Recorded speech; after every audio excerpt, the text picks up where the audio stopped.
Just fixing my hair. Are we live? We are live. Happy Saturday, y'all. Hope you're having a great weekend so far. Sherpa got to sleep in today. Whew, it's only been like 4 hours since I've been up, but yeah, sometimes you just got to catch up on that sleep. But I'm back bringing you the weekly, daily crypto news where I read you some articles so you don't have to. And as the title says, the IRS has been making some changes to their crypto tax reporting that will take effect in 2026. So let's go over that article.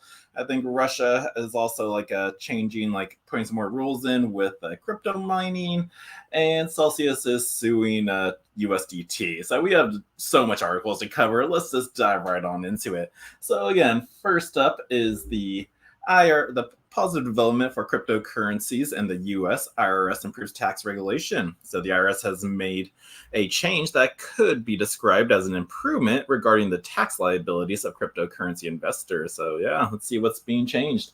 The U.S. Internal Revenue Service has introduced an updated draft of the tax form known as the 1099-DA, which will be used by crypto brokers and investors to report income from certain transactions. The revised form is scheduled to come into effect in 2026.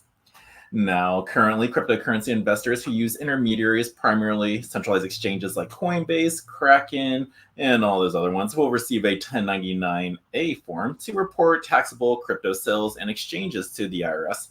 The latest version of the form announced Friday represents a significant improvement from the initial draft released in April.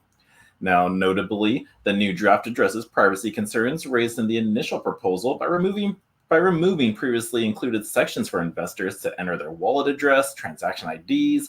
Additionally, requirements to specify the exact time of the transaction has been removed, leaving only dates. So that's definitely a good one if you wanted to see that. Yeah, so time of transactions, just leaving the date. I remember it was so annoying dealing with that when I first had to do it. And then once I pretty much stopped using the exchanges, I didn't have to report on that. But no, it was so tedious, especially if you're a trader out there. It's like, how do I report on this? It was a nightmare.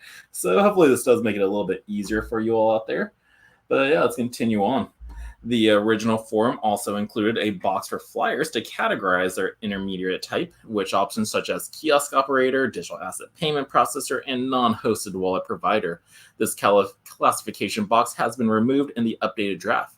Now, cryptocurrency attorney Drew Hinks, a partner at K&L Gates in Miami, praised the update form, calling it substantially improved and less burdensome. It requires significantly less data reporting, and that's what Hinks said on X. Mm-hmm.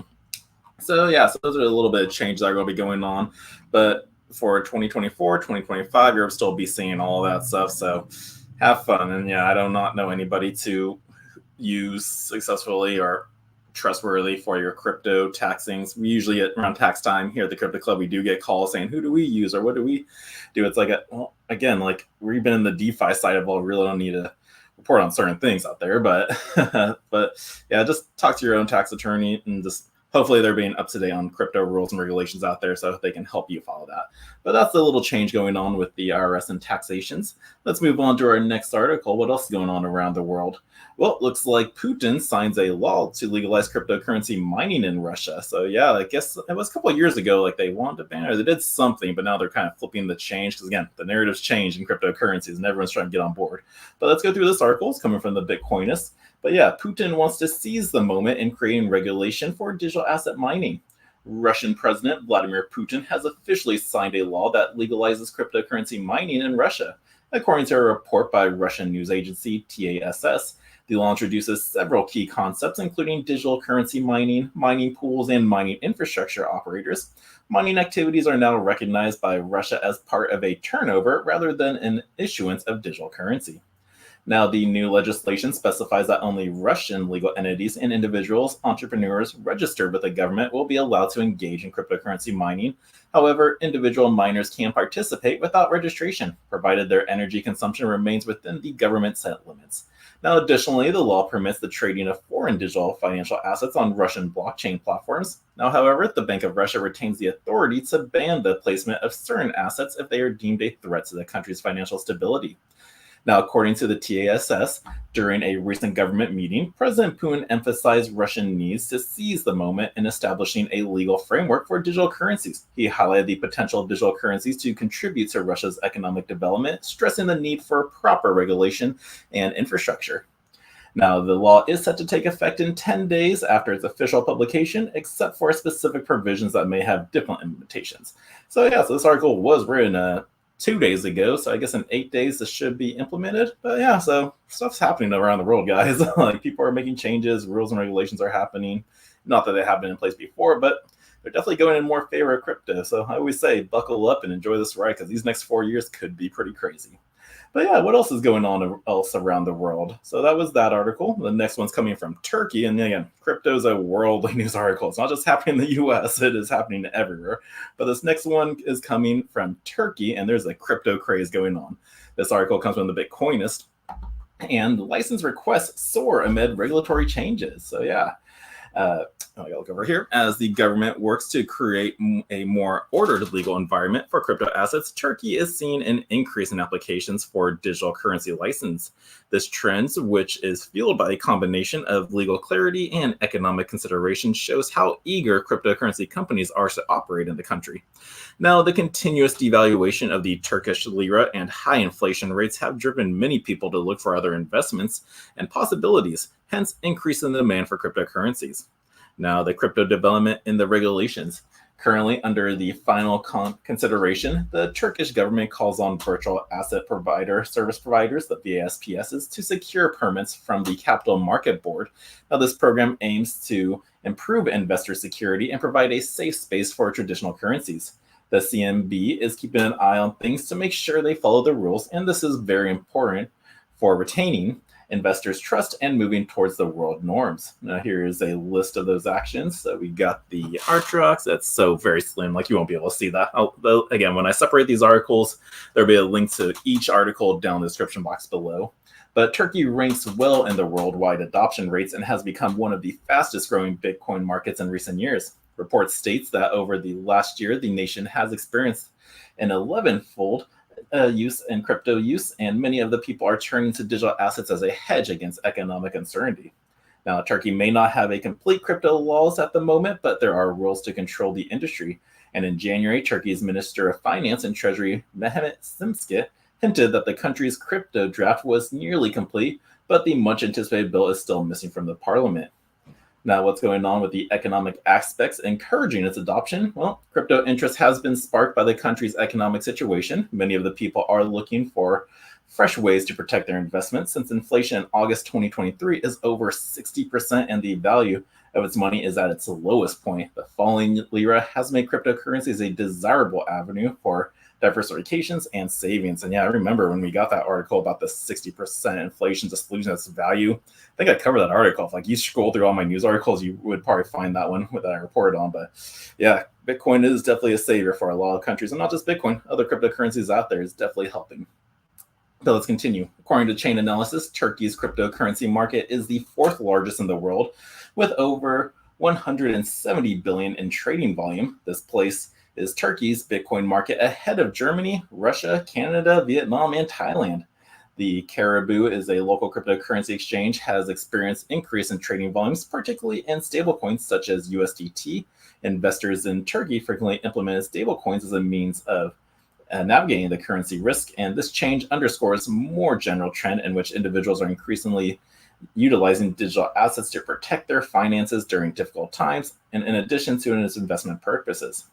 Now, what does the road ahead look like? Turkey is currently working on its rules for cryptocurrencies, which shows that the industry has a lot of potential for the future. To encourage creativity and bring in foreign capital, the governments want to make the system clear. Meanwhile, the building of the Istanbul Financial Center to encourage the spread of fintech will create an ideal environment for the advancement of blockchain and Bitcoin-related projects.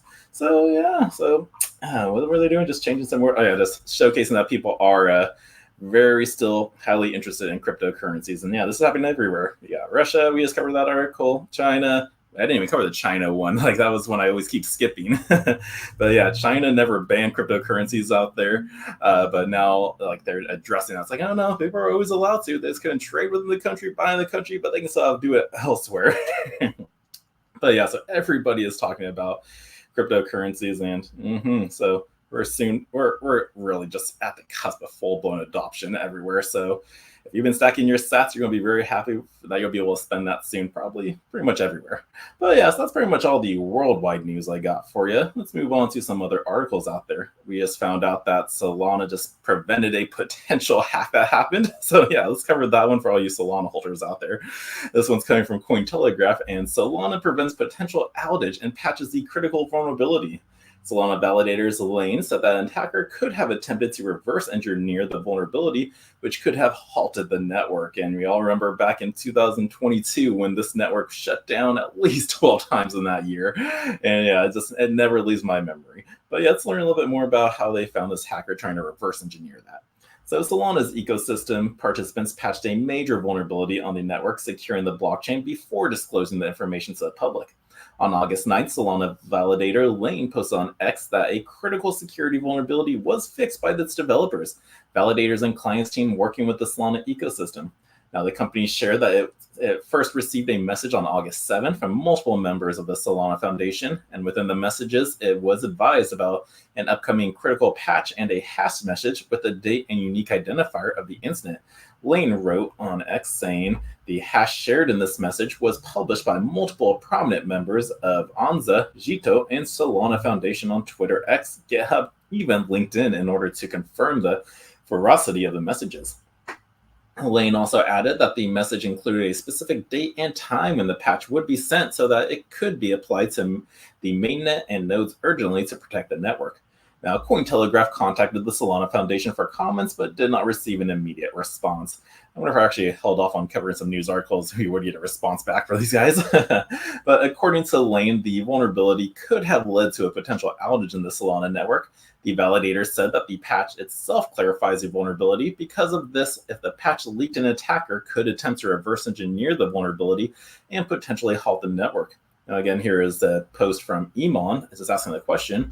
Genuine question out there. Was there a need to be confidential from this outset? Why not disclose public right at the 7th of August without the need to confirm identities? And Lane said because the patch itself makes the vulnerability clear, so an attack could try to reverse engineer the vulnerability and halt the network before a sufficient amount of stake upgrade happen. So it's kind of like how like police reports are ongoing, like crime scenes, like they don't want to report it to the public because basically just giving that the perpetrator, attacker, or whoever it is, like a heads up on it. So they gotta keep things in the little hidden from the space until they can really get everything set. So that's pretty much what happened. But however, the patch was only communicated from one trusted party to another and was released simultaneously so the parties involved could upgrade together. Now, once 70% of the network was patched and ostensibly safe, the vulnerability was finally disclosed to the public. So yeah, they had to wait until 70% of the network was patched up. Now, Solana is facing criticism for the past network outages, like I mentioned. While prevention is better than a cure, the Solana network has experienced previous outages. On February 6th, the network faced a significant downtime, with the block production being halted for more than 5 hours. This impacted crypto exchanges, with some suspending deposits and withdrawals of Solana-based tokens. The outage raised questions about the network's client diversity and beta status. Critics said that one factor contributing to the outage was the network's lack of diversity of clients. Komodo's Caden Stadelman previously told Cointelegraph that Solana developers and validators prioritize speed over perfect network uptime. Now, in prior exclusive interviews during the Paris Blockchain Week in April of 2024, Solana Foundation strategy lead Austin Federa said that the protocol remains in a beta phase and that the network today does not represent the final form of what developers hope it will be in the future. He also suggests that other layer 1s and layer 2 networks adopt similar tags as they continue to build its functionality. So I guess they're calling the Solana network still just in beta phase. That's the first time actually I've ever even heard them say that. But yeah, just be cautious when it comes to, this is me saying this on the Solana network. I know they're still building it. They're just calling it the beta thing right now. But it's just I remember they claimed to be decentralized, and when you got outages and halts to the blockchain, they can control that. It's not decentralized. So just if they say it, just be aware of that. So, but that's the Solana news that's preventing a potential outage that took place in these past 2 days. So yeah, that's just that news. Just had a report on it. Let's move on. What else is happening? Oh, it looks like the city of Santa Monica is going to host a Bitcoin festival in October. It was like, I think a month ago, I covered an article that they were going to be hosting a Bitcoin conference. Or no, they were opening a Bitcoin office in Santa Monica, California, and now they're doing a festival. So let's go through this article. It's coming from the Bitcoin magazine. And yeah, the city of Santa Monica's Bitcoin office announced its first event since its formation last month. Oh, can I close this? Hold on. Oh, there we go. Bam, hate ads. There we go. Bam. So the city of Santa Monica's Bitcoin office has announced a one-day Bitcoin open source festival scheduled for October 18th with a date subject to change. Now, the event, held in partnership with Proof of Workforce Foundation, aims to provide education on various aspects of Bitcoin, including mining, investments, and the broader implications of the Bitcoin in the economy. Here's that tweet from them. We're excited to learn about Bitcoin's peer-to-peer Lightning. So they're probably going to be talking about the Lightning Network. So they have lightning bolts. So please join us. Follow SM Bitcoin Office for official updates and more information soon. Dates are subject to change. So yeah, so they have a set date for October 18th, but it may change if things just don't go according to plan. But the Santa Monica Bitcoin office, which was launched last month following a unanimous city council vote, is dedicated to educating the local community about the transformative potential of Bitcoin. Now, the office also aims to identify and facilitate Bitcoin's industry partnerships to support Santa Monica's economic recovery and create new employment opportunities. By fostering strategic collaborations and positioning Santa Monica as a hub for Bitcoin innovation, the city hopes to attract investments and ensure economic resilience in the digital age. This upcoming festival is part of the broader mission, offering residents and business opportunities to engage with the latest developments in Bitcoin. Here's another tweet from Bitcoin magazine just saying Bitcoin symbol is lit up on Santa Monica's Paris Trail. Wait, really? When do they do this? Let's see if we can play that. Ooh, pretty nice. Look at that, guys. I think when I'm back down in California in September, I should probably make a drive down there because literally Santa Monica is just an hour away as I'm house sitting for my parents as they go on a little vacation.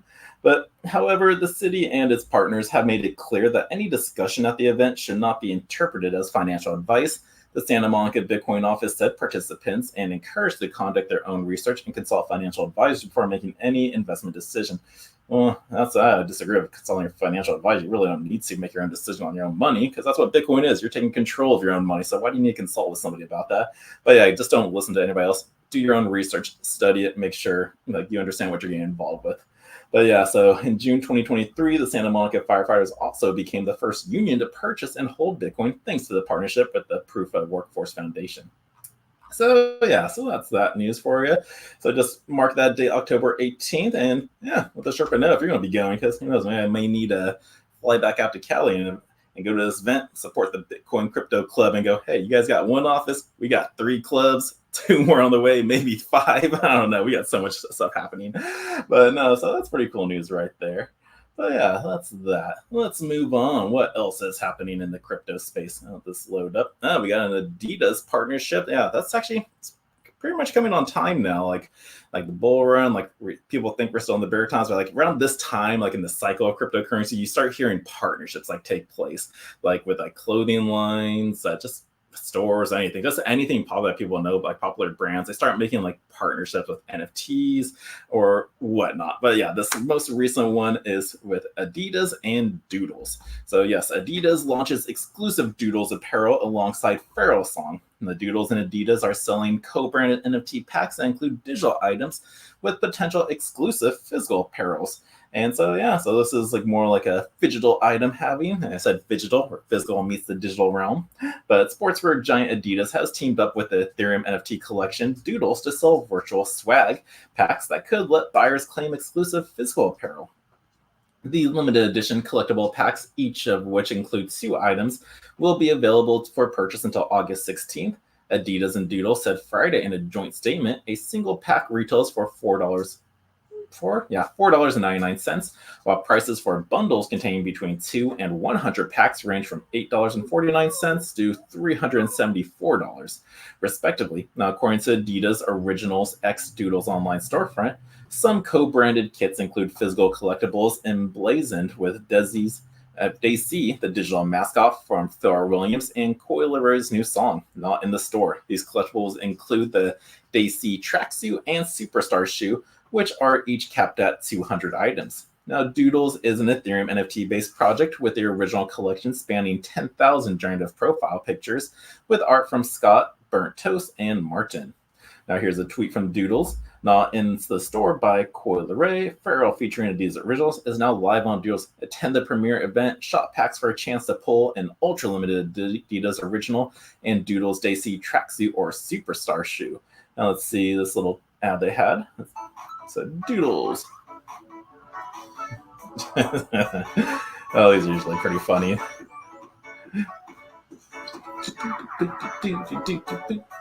I hope I don't get monetized for this. But that's a little advertisement they showed off to people not tweeting it. We're not replaying that. But Williams serves as the project's chief brand officer and is one of the key forces behind the upcoming animated film Dulce Vile in the Doodleverse. The Pharrell Williams song is pulled from an accompanying soundtrack, and the project's creators recently launched a membership service called Doodles TV, with exclusive access to music videos and other content for people who buy an NFT access pass. Now, the passes are sold via Ethereum's Layer 2 scaling network Base. Now, as of publication's time, Doodles NFT had a market cap of nearly $45 million, with 4,198 unique collectors holding the tokens. CoinGecko data shows Doodles floor prices at 1.67 ETH, or roughly $4,306, down nearly 1% in the past 24 hours as of publication time. Now, the NFT floor price refers to the cheapest listed asset on the secondary marketplace. So that's what's going on there. So don't get so fearful of NFTs out there. Some still actually have a use case. There are probably thousands of them that really are just useless, and I don't know why people spend so much money on it. But no, like when I said the physical part of this, like where you can probably like when it includes a physical item, okay, then that actually makes it real world, something you can actually buy, get, hold, wear if you like. But yeah, so just I believe NFTs will probably make another like loud say in the market like in the coming few months. So, but maybe people still have a maybe have a distaste in them. But we'll see how this all goes this cycle round. But yeah, that's the news on Adidas partnering with Doodles. Now let's move on. I got about 3 more articles for you guys. And yeah, Baxter had to pop on up here. So she's our little co-host doggy. Let me check the comments. I think we have a comment section. Let's see, what's this? Richard Love, you won't get any better partners than Theta has. Oh, yep, just talking about Theta. But yeah, let's move on to our next article out there. What else do we got going on? Yep. For you Shiba Inu holders out there, it looks like there's about to be a burn kickoff happening. Now, I mean, personally, I don't hold Shiba Inu. I don't like meme tokens. I don't, but a lot of you guys still like buying them. So let's go over this article, which is coming from the Bitcoinist. But yeah, automated Shiba Inu burns kickoff in Shibarium today. Now, can I close this? I can never see these ads. My TV that I'm sharing this on cuts out these bottom parts. So yeah, let's learn a little bit more about this. The Shibarium network, a layer 2 solution built on the Shiba Inu blockchain, introduced an automated burn mechanism today. The update will be effective as of block 6,206,570 and was first announced by by Lucy, the market lead of Shiba Inu via X, starting in the block of 6206570. The Shibarium network will roll out a long-awaited update and a burn mechanism directly tied to transaction fees. Now, Shibarium will finally burn Shiba Inu tokens automatically. So according to Lucy's announcement, the new feature will be automated and converted to 70% of all base transaction fees collected by the network into SHIB tokens, which will then be permanently removed from circulation. Now, with this update, 70% of all base transaction fees collected on the network will be automatically converted to SHIB tokens and then permanently removed from circulations through burning. This deflationary approach is designed to gradually reduce the total supply of SHIB and potentially increasing its value over time, Lucy revealed. And that's why usually people do like to burn tokens. They made way too many, and now they just want to take some off the circulation, because if you don't know how the price usually happens, it's like coin market cap is equal to the price of the token times its supply. So yeah, if you want to increase its value, just burn the tokens, and that should increase the price over time. Let's continue on. The other 30% of the transaction fees are earmarked for essential network operations, including maintenance and development, as well as broader ecosystem growth initiatives. Like Lucy stated, the remaining 30% of the fees will be allocated to the platform maintenance, development, and ecosystem growth initiatives. This update marks a significant step toward enhancing the sustainability and long-term value of the SHIB community. Now, the burn mechanism will be introduced via a hard fork, the network upgrade, termed BOR version 1.012. Is that what it was? V1.1.2 Bone went live today at 9:15 a.m. UTC time, and the official X account of the Shibarium network confirmed this on X, using all Shibarium node operators to upgrade their nodes to the new one before this takes place. Now, we're launching a hard fork with the new Boar version on August 9th at 9:15 a.m., and the UTC we're launching Boar version 1.2. This version introduces a burn mechanism to enhance our ecosystem, so get ready for the hashtag burn, because it's going to take place. Now, this update arrives nearly 1 year after Shibarium's initial launch on the Shiba Inu mainnet on August 16th, or is that August 6th, 2023, a development first unveiled at the Blockchain Futuristic Conference in Toronto, Canada. And notably, the timing of this automated Shiba Inu burn mechanism aligns with the upcoming annual conference, where Shiba Inu will once again play a prominent role as a gold sponsor from August 13th to August 14th.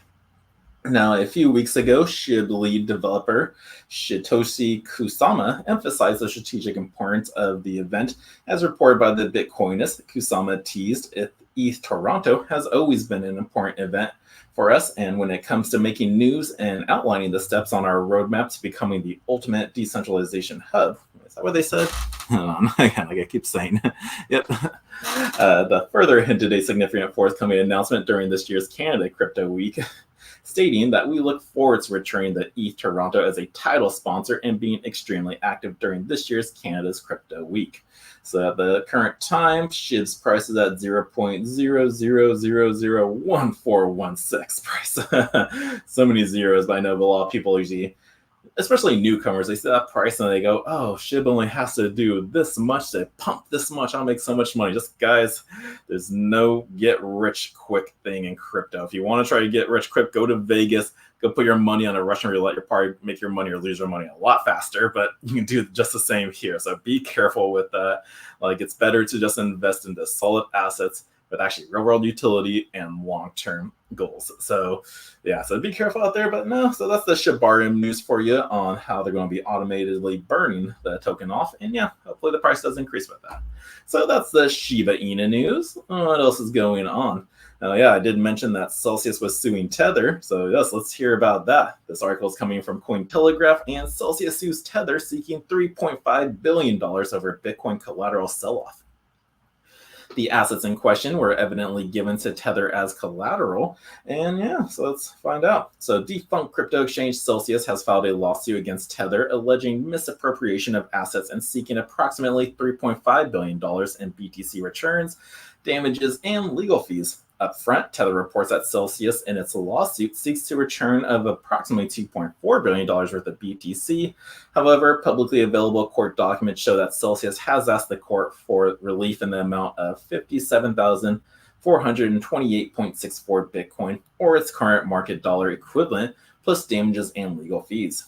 Now, Celsius sues Tether. The lawsuit alleges that during Celsius's bankrupt proceedings, Tether loaned it a specific amount of USDT, and the company's stablecoin, a cryptocurrency backed by the US dollar, in return for this loan. Celsius sent Tether 39,542.42 Bitcoin in collateral for it. Now, as the price of Bitcoin dropped and per the two parties' agreement, Celsius was required to provide further collateral to avoid liquidation. Now, according to the lawsuit, Celsius claims that Tether liquidated the BTC at a price point that almost exactly covered the debt without giving the opportunity to provide additional collateral. Now, how does Tether respond to this? According to Tether, the lawsuit is baseless. The company called the proceedings a shakedown and pledged to vigorously defend itself against unwarranted allegations in a recent blog post. Tether says that rather than liquidating Celsius' position in violation of their contract, it was Celsius that requested the sell-off after choosing not to provide additional collateral. Now, when Celsius chose not to post additional BTC, it directed Tether to liquidate the BTC collateral, and Tether held an order to close out of its roughly 815 million USDT position with Tether. Now, while Tether has left no doubt about its commitment to fighting the suit, it's also been quick to reassure USD stakeholders, citing its $12 billion in consolidated equity. The company stated that even in the most remote scenario in which the baseless lawsuit will get somewhere, Tether token holders will not be impacted by it. Now, what kind of damages are we seeing?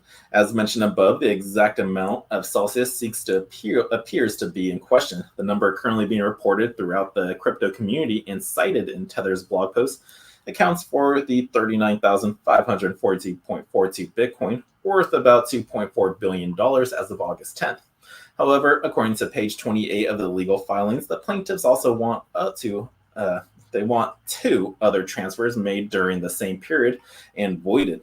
Now, as part of the suit's prayer for relief, the plaintiffs asked the court to require defendants to relinquish the plaintiffs the 15,658.21 Bitcoin and 2,228.01 Bitcoin, and their 39,542.42 Bitcoin preferentially transferred by plaintiffs to defendants or its current dollar value. Now, together, those three transfers amount to 57,428.64 Bitcoin. As of August 10th, at the price of $60,622 per Bitcoin, Celsius is apparently seeking approximately $3.48 billion in Bitcoin. Furthermore, Celsius suit also seeks no less than $100 million in damages, plus additional damage to be determined at the trial and legal fees.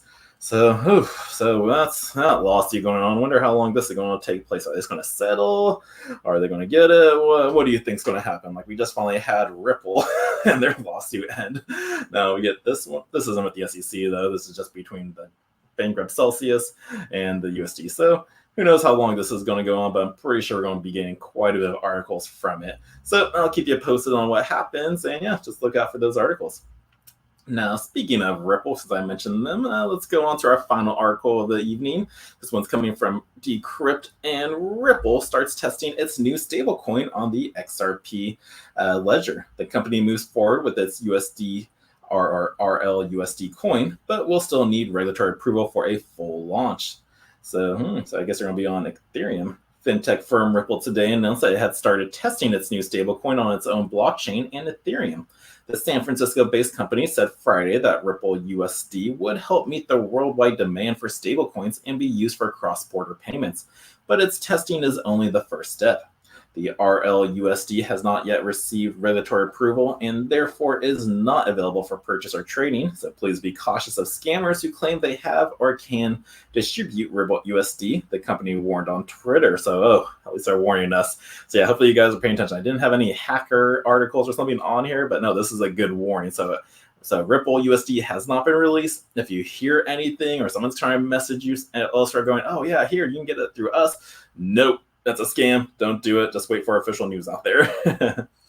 But yeah, the Ripple added that while RLUSD is being tested on its native blockchain, XRP Ledger, and the second biggest crypto network, there are plans to run the assets on others as well. So the company said that there are plans to expand to additional blockchains and decentralized finance protocols over time, referring to the experimental crypto sphere that aims to replace traditional financial institutions. Ripple announced back in April that it was launching a stablecoin, and the asset the company said at the time would be fully backed by the US dollar. Short-term US government treasuries and other cash equivalents, stablecoins are digital tokens pegged to something stable. In Ripple's case, that's the US dollar. Such as cryptocurrencies allow crypto users to keep assets on blockchain without fluctuating the price and the effect of the virtual coins like Bitcoin.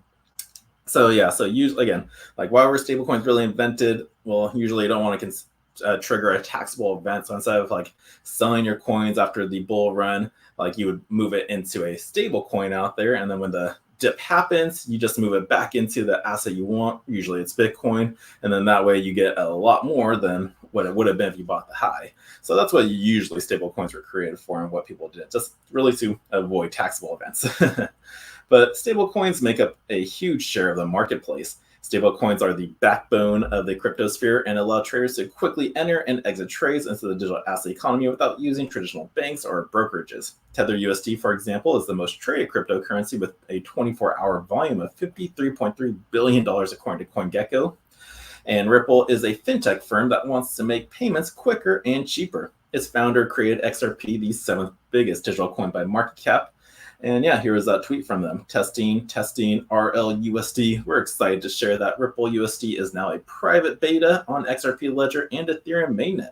RLUSD has not yet received regulatory approval and therefore is not available for purchase or trading. So please be cautious of the scammers out there. Now, on Wednesday, Ripple claimed victory against the Securities and Exchange Commission in a long running lawsuit, and the Wall Street watchdog had in 2020 sued the firm for allegedly selling unregistered securities in the form of XRP. A judge ruled this week that Ripple had indeed broken security laws, but ordered to pay only $125 million in fines, which is far less than the $2 billion fines that the SEC had asked for. So yeah, so pretty good news out there. And again, if you didn't know about the Ripple win, it did happen, and now they're working on their stable coin, and it's not out yet, so just avoid scammers out there. But that is all the news I have for you. Let's take a look at the fear and greed index out there. Let's see what people are feeling. So again, it really just shows people's emotions at where they're at in the crypto space. And with Bitcoin finally above 60,000 again, after we had that $10,000, $13,000 dip, what they call that Black Monday. Yeah, people are becoming less fearful again. And yeah, here on the fear and greed index, we're seeing we're at 55. So definitely an increase from the 41, 44 we saw 2 days ago. So yeah, we're getting the greed territory. So just be cautious. Like when people are greedy, the market is probably due for a correction, but when we're in that fear territory, buy it up because it is a good time to buy. Bitcoin's price is currently at $60,861, Ethereum $26,000, and let's see, BNB is ahead of Solana right now, but those two are pretty close, always swapping back and forth. But that is all the news I have for you this Saturday, and we spend the rest of my evening separating these. That way, if you want to read the article yourself, just check the description box as I upload them. So I hope everyone has a fantastic weekend. Grab your dog, go to the beach, or your cat. I don't know who's a cat person out there. But I just hope everyone has a fantastic rest of their weekend. I will be back Monday with more crypto news articles for you. So until next time, the Crypto Sherpa and Baxter are out. See ya.